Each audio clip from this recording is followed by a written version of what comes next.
Look, now that this is settled, maybe you and Glenn can put this behind you. No way! How am I supposed to be friends with someone who's in love with my wife? Quagmire is dead to me and needs to be dealt with in an appropriate manner. Shame. Shame. Shame. Shame. Shame, shame, shame! Shame on you!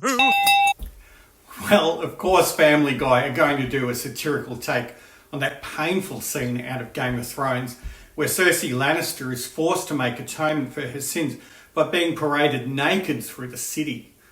There was no breaking into song like Peter Griffin then. Welcome back to my YouTube channel. I'm Simon and I specialise in working with couples and individuals who are facing the challenges of addictions and compulsive behaviours. So, does shame keep you stuck in addiction? Should we be getting the bells out and ringing them to chants of shame for people who struggle with any kind of substance overuse? Well, of course, that sounds ridiculous. But sadly, shame does play a pretty massive role when it comes to addiction. To be honest, shame impacts every single one of us. It's a universal experience. Some of us have become experts at covering it up though. Now, we can't really talk about shame without referring to the incredible work of Dr. Brené Brown and her 12 plus years of research into this topic. It's worth having a listen to what she has to say about shame. Shame is the gremlin who says, never good enough. And if you can talk it out of that one, who do you think you are? The thing to understand about shame is it's not guilt. Shame is a focus on self, guilt is a focus on behavior. Shame is I am bad, guilt is I did something bad. Shame is highly, highly correlated with addiction, depression, violence, aggression, bullying, suicide, eating disorders. But the truth is, vulnerability is not weakness. I define vulnerability as emotional risk, exposure, uncertainty. It fuels our daily lives. And I've come to the belief, this is my 12th year doing this research, that vulnerability is our most accurate measurement of courage. If we're going to find our way back to each other, we have to understand and know empathy, because empathy is the antidote to shame. If you put shame in a petri dish, it needs three things to grow exponentially: secrecy, silence, and judgment. If you put the same amount of shame in a petri dish and douse it with empathy, it can't survive. The two most powerful words when we're in struggle: me too. Man, she absolutely nails it when it comes to understanding shame. In her book, Atlas of the Heart, Brown says, shame is the intensely painful feeling or experience of believing that we are flawed and therefore unworthy of love, belonging, and connection. I can really relate to this definition, having battled shame for much of my life. I had the double whammy of being adopted and being in a people-pleasing religion to work through before I was able to free myself from that shame-based belief. So what's your story of shame?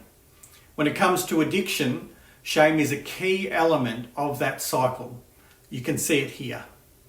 Researchers and clinicians in the field of addiction treatment have been using this model for the cycle of addiction for quite a while, and I find it really helpful. I'll quickly go through it and see if you can relate to it, or maybe you can see your loved one's behaviour reflected in this cycle. So let's start with the trigger. This can be any kind of emotional trigger: anger in conflict, grief, sadness, loneliness, boredom, and many more. But they're not always heavy emotions. A trigger could be lighter emotions such as excitement, success, or being surprised. They are unique to you and your situation. That's why emotional awareness is key to recovery.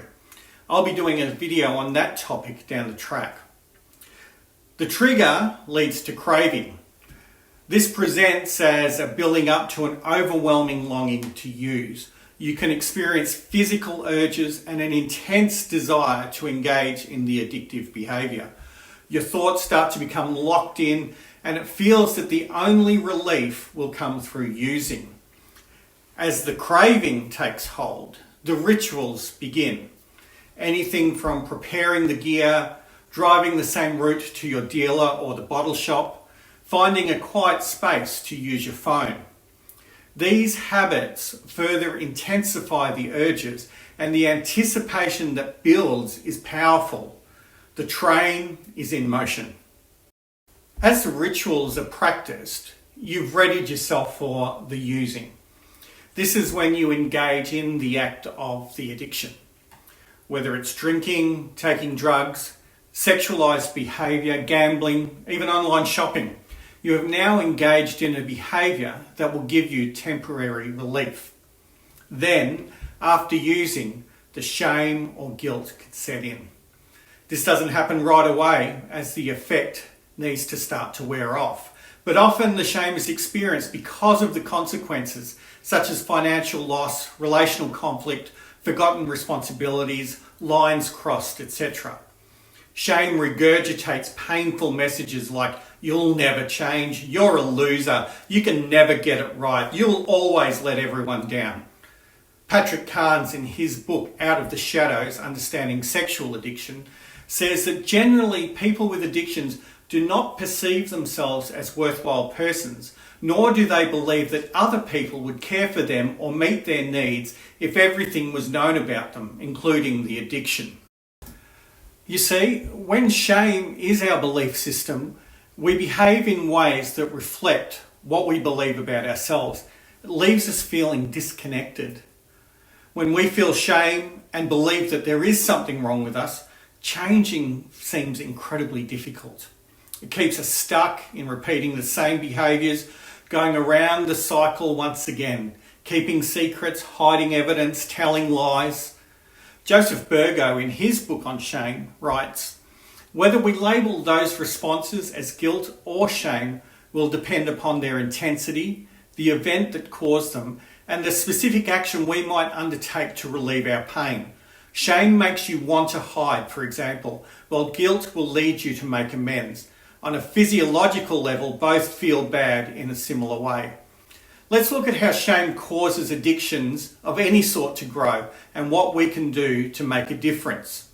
Jeff Van Vonderen is a lead interventionist on the show Intervention, who I've met a number of times. By the way, I'm not a fan of this style of recovery therapy. He's also had a mention in Eminem's song The Monster and a cameo on South Park. Van Vonderen has written a few books, including a course about shame, in which he uses a really helpful analogy he called the soil of shame, and I'd like to develop it a little further. So here we have a cross-section of plants growing in soil. Some look healthy, others look unwell. Now let's label these plants as different behaviours. On the outside, these behaviours present as good or bad. For example, addiction and anger could be called bad. Success and high grades could be seen as good, but they are all coming out of the same soil. Shame can drive people into all kinds of behaviours. When shame tells you that you are flawed, you don't fit in, that you're not good enough, for some people that will drive them to prove that they are worth something and they will succeed at all costs. For others, it will drive them to addictive behaviours or uncontrolled emotional outbursts, as shame tells them that that's the best they can be. That's why we cannot just focus on changing the behaviour, because even if you change what you do, you're still going to be planted in shame. It will just look better on the outside to others. Recovery has to be about changing the soil. There are a few reasons why we find ourselves planted in the soil of shame. A key factor is pain and trauma, which can form the foundation for a shame-based belief system. And referring back to Brené Brown's TED Talk, shame thrives in an environment of judgment, secrecy, and silence. When these 5 elements are present, the soil is toxic and it will yield fruit that is shame-filled at the core. So what needs to happen? Well, we need to water ourselves with empathy and vulnerability. Susie Dent from 8 out of 10 Cats Does Countdown, in her book An Emotional Dictionary, defines empathy as the ability to share and understand the feelings of others. But what about being empathetic to yourself, to understand your own feelings and to be able to share them? to treat yourself with kindness, dignity and value.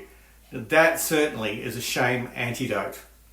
Similarly, according to Brené Brown, vulnerability is not winning or losing, it's having the courage to show up and be seen when we have no control over the outcome. Vulnerability is not weakness, it's our greatest measure of courage. It is when we stare into the face of shame and allow ourselves to be seen as we really are. As scary as this can be, it takes away the power of shame because you choose to speak up. You choose to be seen and to be emotionally honest. This can happen with trusted friends or family, or you might feel better with a counsellor. That's when it can get real for you. Empathy and vulnerability change the soil from being shame-based and help us get to the depths required for ongoing addiction recovery. Learn as much as you can about shame, empathy and vulnerability. It's the lifeblood of inside-out change, which is how long-lasting recovery becomes your experience. So, put a circuit breaker into the addiction cycle, whether you're the one with the addictive behaviours or your loved one is. Empathy and vulnerability can be off-ramps to this merry-go-round, where shame belittled, punished and isolated you. Empathy and vulnerability can encourage, accept and embrace. And I certainly choose those over shame.